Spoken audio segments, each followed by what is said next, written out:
mechanism and has been able to properly monitor and get feedback from its interventions. Meanwhile, the Speaker of the Economic Community of West African States Parliament, Hajja Ibrahima, has emphasized the critical role of the region's parliament in addressing the challenges of healthcare and education in West Africa.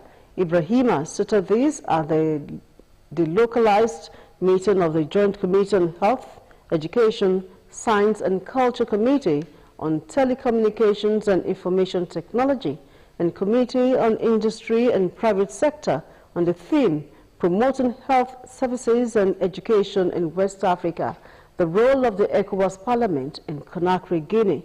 She pointed out the persistent issues of limited resources, inadequate infrastructure and health disparities that plague many West African nations.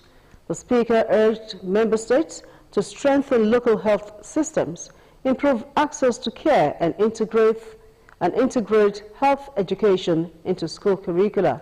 She called for greater collaboration among ECOWAS member states, particularly in establishing regional coordination and information sharing mechanisms. The Speaker stressed the importance of prioritizing increased health budgets to meet the growing demands of the region's populations. The dressing of a woman may not be complete without clutching to a handbag. The contents of a lady's bag may vary from obscure to personal effects, which come in handy whenever need be. In this report, Azizat Ibrahim goes to town to peep into ladies' bags, and here are her findings. There is a standard of which a lady is adjudged complete in her mode of dressing in this part of the world, and by extension, globally. Handbags are essential components of women's dressings which have come to stay and have received global acceptance. They come in different shapes, grades, and prices. Some women believe that a lady's dressing is incomplete without a bag. Of course it is. Where will I put my money, my phone, and all of the things I'm carrying with me? While some women believe that a bag is not necessary and a lady can move without a bag. Yeah, sometimes you go out, that bag is not necessary. So a lady can walk without bag. Not always. If you are going out like a casual outing, you don't need a bag. But for like party, you need a bag because bag completes your dressing as a lady. The contents of ladies' handbags are determined by their profession, priorities or personal preferences. Ladies in town shared some of the common items typically found in most women's handbags. These items help ladies to navigate their days with preparedness and confidence. Plus my phone, money, my card, biro, and notes, money and pen. Your phone for communication. To me, and your transport money, your money, cash. It's not always, maybe you don't need ATM anyway, because your phone, you can always do transfer, but your phone must be always with you. It is important to note that one can relieve a woman of her burdens or luggage, but it is seen as unethical to take a handbag from a lady, whether in transit or not, most especially as it is always regarded as part of their dressing.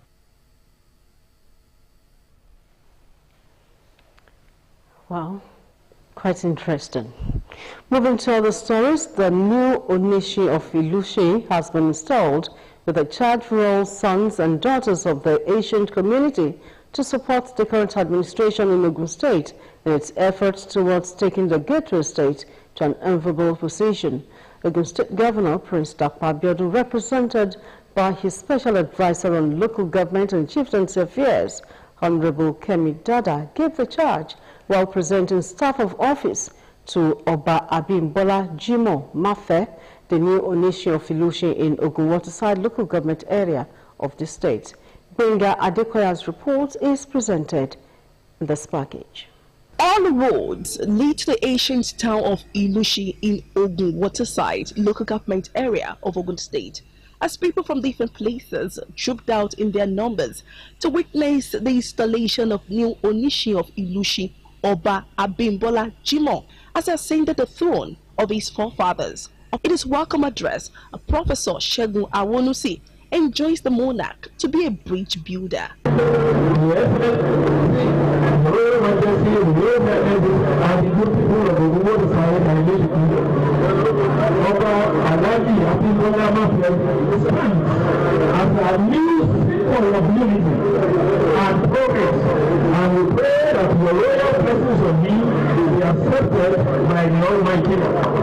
Awujale and paramount ruler of Ijebuland, Oba Dr. Sikiru Kayode Adetono, was represented at the event.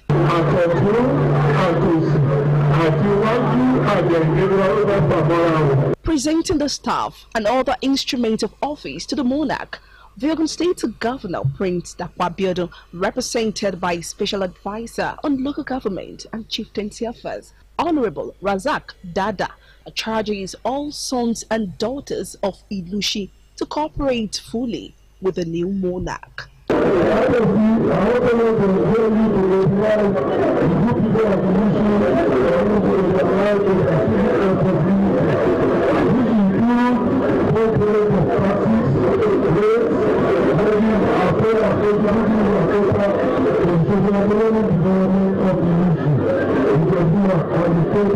In his acceptance speech, Oba Abimbola Jimoh appreciates the state government for calling on sons and daughters of Ilushi to come home and join hands with him to develop their homestead.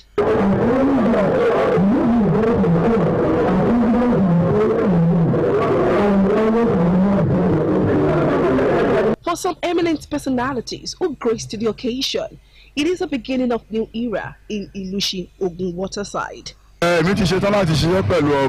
am ready to work with the monarch for the development of Ilushi. A symbolic traditional Gbedu dance added glamour to the event. It's time now to bring you business news. Okpeyemi Adeumi is standing by.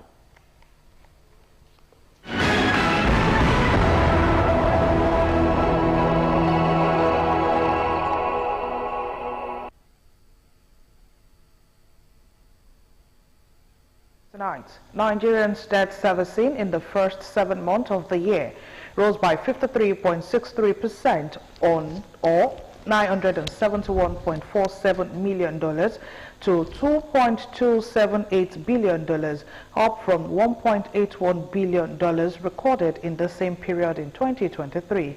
This was disclosed in the weekly international payment data available on the Central Bank of Nigeria's website. CBN data showed that external debt servicing had gapped the highest amount in May at $854.36 million, followed by $560.51 million in January and $542 million in July.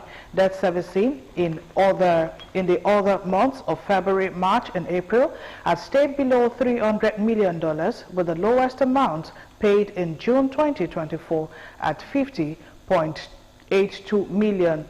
Debt servicing is a significant portion of the weekly international payments made by the Central Bank of Nigeria.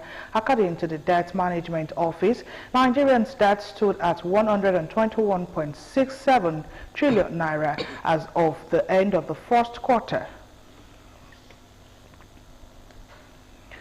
The federal government, through the Nigerian Port Authority, has handed over the Tinker Island Waterway System facilities to Sandos Tinker Water Project Limited after it signed a 16-year concession agreement with the firm valued at 11 billion naira. The NPA disclosed that the concessionaire will use this year to rebuild and rehabilitate the facility before the agreement would officially kick off on September 1st, 2025. Speaking during the handing over ceremony at the Tinker Island Port Complex, the Managing Director of NPA, Dr. Abubakar Danchoho, explained that the concession agreement was born out of necessity, adding that most of the water treatment plants at the port have gone moribund for decades. Dan Chosho, who was represented at the event by an assistant general manager with NPA, Mukhtar Issa, stated that by allowing the facility to continue staying idle without any value addition, the NPA and the government would lose a huge sum of revenue. The deposits of banks with the Central Bank of Nigeria hit a weekly high of 3.42 trillion naira at the end of last week. This followed the announcement of the operations of the standing deposit facility asymmetric corridor to 500 to 100 BPS from plus 100 to minus 300 PPS around the monetary policy rate by the Central Bank of Nigeria within the week. The SDF rate applicable to deposit made by banks at the CBN was increased to 25.75%, while the standing lending facility was adjusted to 31.75% at the last MPC meeting of the CBN. The committee members had voted to raise the MPR by 50 basis points to 26.75% from 26.25%, adjust the asymmetric corridor around the MPR to plus 500 minus 100 from plus 100 minus 300 basis points, while retaining the cash reserve ratio of deposits money bank at 45% and merchant bank at 10%, and retaining the liquidity ratio at 30%. Moving on, the federal government will spend approximately 188.25 billion naira annually to subsidize electricity supply for about 75 public tertiary hospitals and 300 educational institutions across the country. This follows the federal government's approval of a 50% subsidy for electricity consumed in public hospitals and tertiary education institutions nationwide. In April, the Nigerian Electricity Regulatory Commission announced an increase in electricity tariff paid by Band A customers from 68 naira kilowatt to 225 naira kilowatt, which was a 300% increment. Band A customers enjoy electricity supply for at least 20 hours per day, and most public tertiary hospitals and education institutions in Nigeria are under the band. Finally, the Nigerian equity market saw a turbulent August, with investors losing 36.304 billion naira as the market faced multiple dips throughout the month, according to data obtained from the Nigerian Exchange Limited. The market shed 0.05% to 55.48 trillion naira at the end of August from 55.51 trillion naira at the end of July. During the period under review, the all-share index and market capitalization have experienced mixed performance. In the first week, the index and market capitalization in appreciation by 0.87%, but reversed in the following with a 1.51% dip. The losses were spread across various weeks, each contributing significantly to the overall 1.22% decline at the end of last month. And that was the business news. Many thanks for watching. We now go back to Mojisola for the rest of the bulletin. Do stay with us.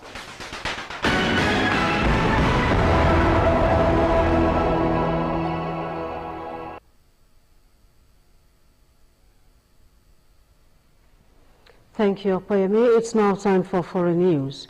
Ukraine's President Zelensky has said 41 people have been killed in a Russian missile attack on the Ukrainian city of Poltava.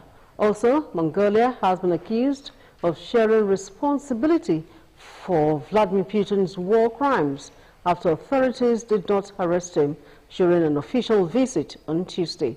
Tolulope Olaoye has more on the foreign scene. Ukraine's President Zelensky has said 41